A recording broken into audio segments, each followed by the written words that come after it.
Okay, pause YouTube, aka what's up YouTube? Welcome to our week number 2 match for the second season of the MBC.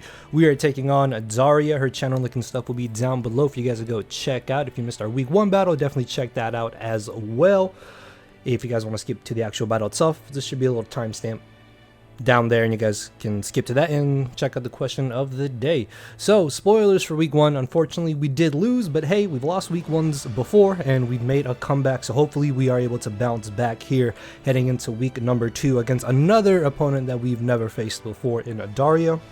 She's a very solid player. She did participate in the PPL if I'm not mistaken. So going into this matchup, she has Dragapult, which is arguably the most broken Pokemon in draft. She's got two very terrifying Terra Captains in Quacklebaw and Frostmoth, as well as some nice defensive mons with Iron Tread, Slowking, Umbreon, and Rotom Heat, as well as another offensive threat in Enamorus, then a Gloom and Cacturne, which I don't expect either of those two whatsoever in this matchup. So starting off our squad here, we have our round 1 pick in Deoxys Speed, aka Minato.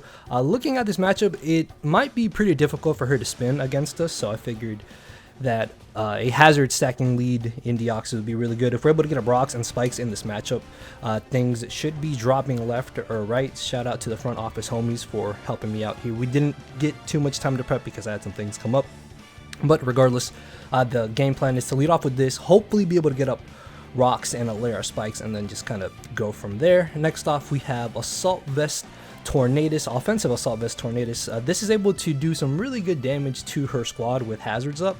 There is a possibility she could have boots on things, so knockoff should be able to help against that, but this along with Assault Vest is also able to help against the Dragapult and the Enamorus, which are two scary, especially offensive threats. If it's physically offensive Dragapult, then we will deal with that hopefully accordingly and just go from there. But yeah, between Bleak, Windstorm, and Sludge we hit pretty much everything decently hard, so I was pretty okay with this. Next off, we have Sinis Orchata Terra Fairy with Shadow Ball and Terra Blast Fairy as our two offensive moves. This late game can definitely be a giant issue for her to deal with. If we're able to come in, get a Calm Mind up, that puts us in a good spot. If we get 2 Calm Minds up, then I believe at that point it's pretty much game over. So hopefully Sinistcha can put in some work here and we can get a W. Next we have Urshifu Rapid Strike with Expert Belt. Now we don't have Water Stab on this because if you look at her draft, it's not really water weak, and Rotom Heat has a pretty rough matchup in this game, so I really didn't feel the need for us to have something like Surging Strikes or Aqua Jet. So between these 4 offensive moves with hazards up, she has no switch-ins. This can absolutely smack the Slowking as well, which I expected to be Boots or Rocky Helmet, so if we're able to knock it off, then that's going to be really good for us. But yeah, this is just meant to come in, click a button, and hopefully drop something. Next off, we have Gunther, aka Ting Lu, rocking a nice tank set here with Rest Chesto Berry, because with Deoxys being our hazard mon, then that'll get up rocks and spikes, and we can just have Ting Lu focus on being a really fat defensive tank that should be pretty difficult for her to take down, especially if we're able to get rid of the Quacklebaw. And Frostmoth, I'm kind of up in the air on whether or not Frostmoth comes, so we'll see. And then finally, our last team member is going to be a very bulky Trick Scarf JIRACHI. I want this to do a couple different things: to pivot, to revenge, to cripple, and hopefully Healing Wish back one of our offensive mons in either Big Bird or Urshifu, or maybe even our Sinistcha, as well as possibly Tanglu. Basically everything that is not Deoxys Speed can get Healing Wish here in this matchup. So yeah, the game plan is to get up hazards and then hopefully just watch her team drop to our mons and then maybe win with Sinistcha. So yeah, that is our squad. With that being said, let's jump into the battle. Yeah, pause YouTube, aka what's up YouTube? Welcome to week number 2 of the MBC. We are taking on Daria, who has a Cacturne and a Frostmoth. I was not expecting those. Okay, this is totally different than what I expected, but I think our lead idea is still just gonna be Deoxys Speed here, so we can hopefully get up our hazards immediately. If you guys are excited for this, make sure to leave a like, leave a comment down below, and answer the comment question of the day. Hopefully we can bounce back here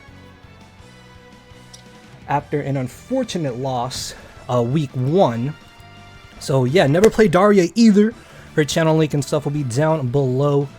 Let's see what she wants to lead with. No excuses, but I did not have entirely too much time to prep for this match, which is a little bit unfortunate, but here we are. What does Cacturn even do?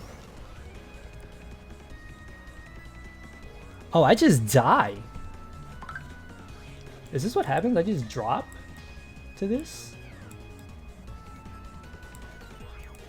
Oh wow, this is a lot stronger than I expected it to be. I kind of just want to get up my rocks, right? Like, I don't think I need a taunt here. I don't think she'll just go for a hazard, would she? So we can get up our rocks. As she does go for the knock, we just die. Wow, I was not expecting that to drop us.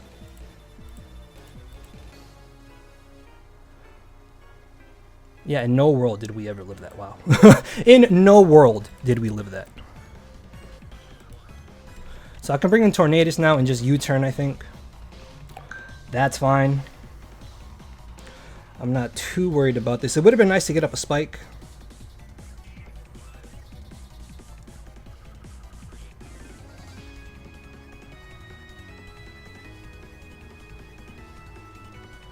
I think I can just go for U-turn here.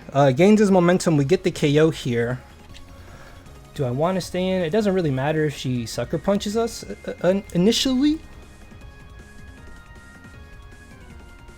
She's at about 78%.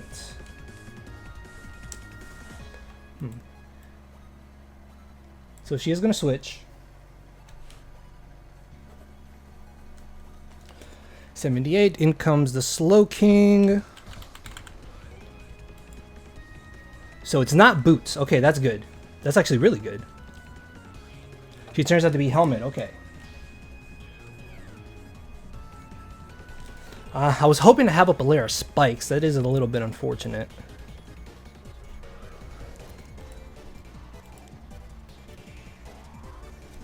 Ting-Lu does a good amount of damage to this. Do I want to risk Ting-Lu? Ting-Lu is a little more expendable. Sinistcha could come in here, actually. Cacturn is a little bit annoying.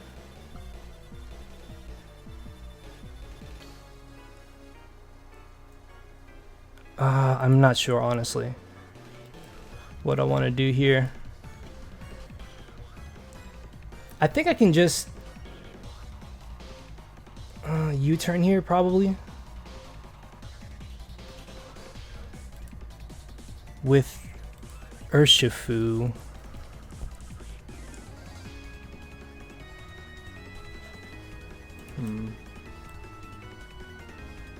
This over a little. It's a little better. So she's sitting at about 68% here.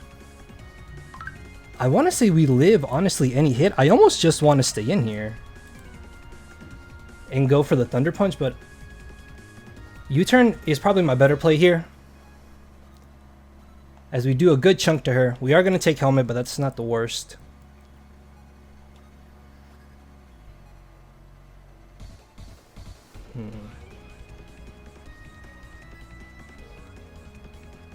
I'm concerned about Thunder Wave.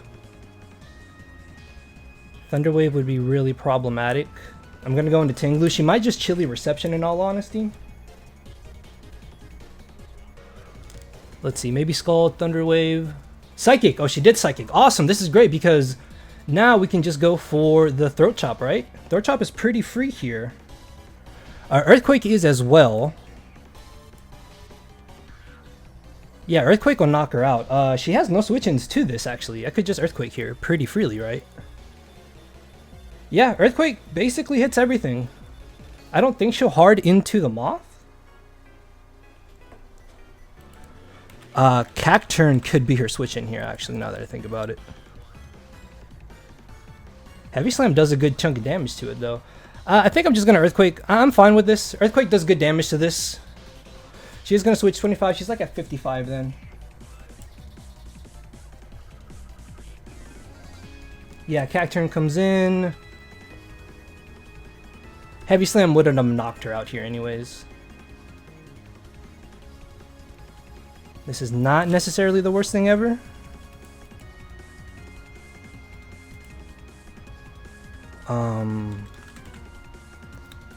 Seed Bomb. So she's doing about 50% to us regardless of what she goes for here. Is that the worst thing ever? Not really. We can rest.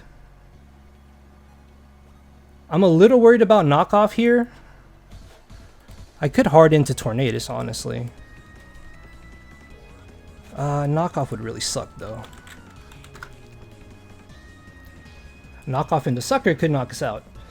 I'm gonna make the risky play here into Tornadus. This is a little risky, honestly. I'm hoping she Seed Bombs or goes for a Spike. She does Spike. Okay, that's great. I mean, it sucks that spikes are up on our side, but we can just go for U-turn here, like earlier.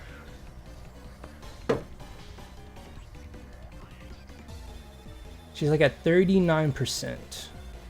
So we're gonna knock out the Cacturn.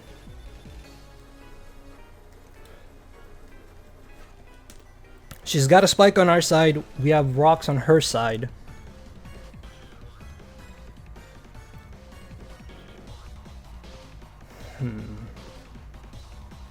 I want to just bring in Urshifu here.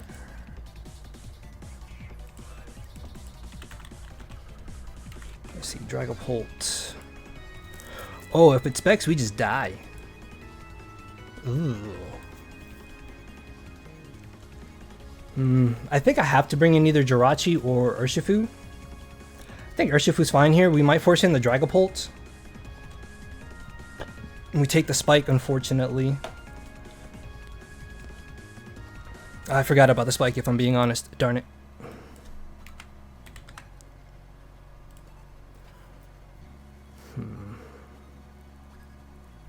Urshifu can still do some good damage here. So it's nice to know that Slowking is not... what's it called? It's not... Boots.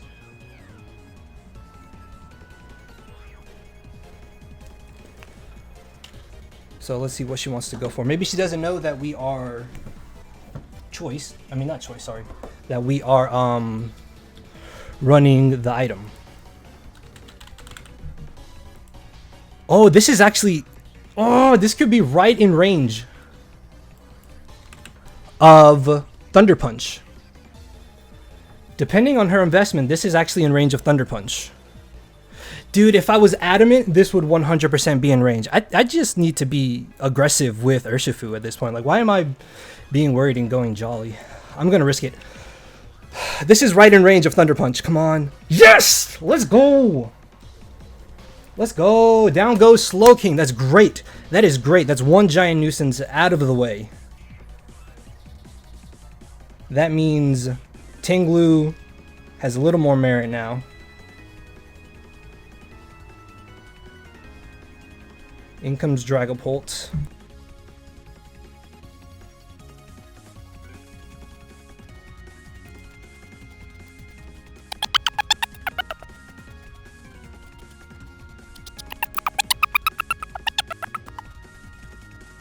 Okay, so you guys hear how those few seconds sounded? Apparently that's how the rest of this battle sounds, unfortunately, so I'm just gonna kind of speed the rest of this up. She goes for Dragon Dance here. Was not expecting her to be Dragon Dance. I was very close to staying in and going for the Ice Spinner, which I think actually would have knocked her out. That would have come in handy, and then my Tornadus just ends up dropping here, which I was not expecting whatsoever. So here I'm debating on what exactly I want to do. She's a +1 speed, +1 attack. My Sinistral can live a hit, but I would have to Terra Fairy, so I figured that I can just bring in Tinglu, eat the Dragon Darts, and then just knock her out with the payback. But she ends up revealing the U-turn, which did catch me a little bit off guard. I didn't expect it to be Dragon Dance U-turn. That's definitely interesting. As in comes the Quack Oval on my throat chop. Unfortunately, it does 0, as I'm going to be forced out here into my Sinus Chop. I'm hoping she doesn't have the U-turn, or the flip turn in this case, as she does end up going for the flip turn into the Frostmoth, if I'm not mistaken. And unfortunately, this is where the rest of the game just kind of goes downhill, as you're about to find out. And what I was kicking myself most about was the fact that I didn't have Aqua Jet, which I mentioned in the Teambuilder that we didn't need Water Stab. This is the one rare instance where it would have come in handy, because she was Terra Ground. And we do end up getting her super low to the point where we would have been able to revenge kill her with Aqua Jet from Urshifu, but also I should have stayed in with Urshifu on the Dragapult and just gone for the Ice Spinner. I'm thinking maybe she thought I was choiced because we were able to knock out the Slowking, I'm not sure, but because she went for Dragon Dance, I'm thinking she either thought we didn't have the ice move or she expected me to switch. So my gut was telling me to stay in and be aggressive and just go for Ice Spinner. And unfortunately, that, along with us not having the Aqua Jet here, means that we lose week 2 as well. So this is kind of annoying. After this, we did make some trades, so we will have some new team members heading into week number 3. Even after the grace period and before week 1 started, something felt odd about the draft. Something felt very weird about it. Like, it was just kind of like a bunch of jumbled pieces together, nothing really clicking, if you guys get what I'm saying. But I did make some trades, so week 3 and onwards for the rest of the season, we will have some new team members, and I'll try and mention that before week 3, or maybe if I have the time, just make it like a quick video explaining the trades. So yeah, guys, unfortunately we are 0-2 now, and it's been a while since we started a season 0-2. So hopefully we can bounce back, and hey, we still have 7 more weeks to win out and make it to playoffs and win it all. So with that being said, leave a like, leave a comment, answer the question of the day, and I will see you all next week. So thank you all for watching. Later, everybody.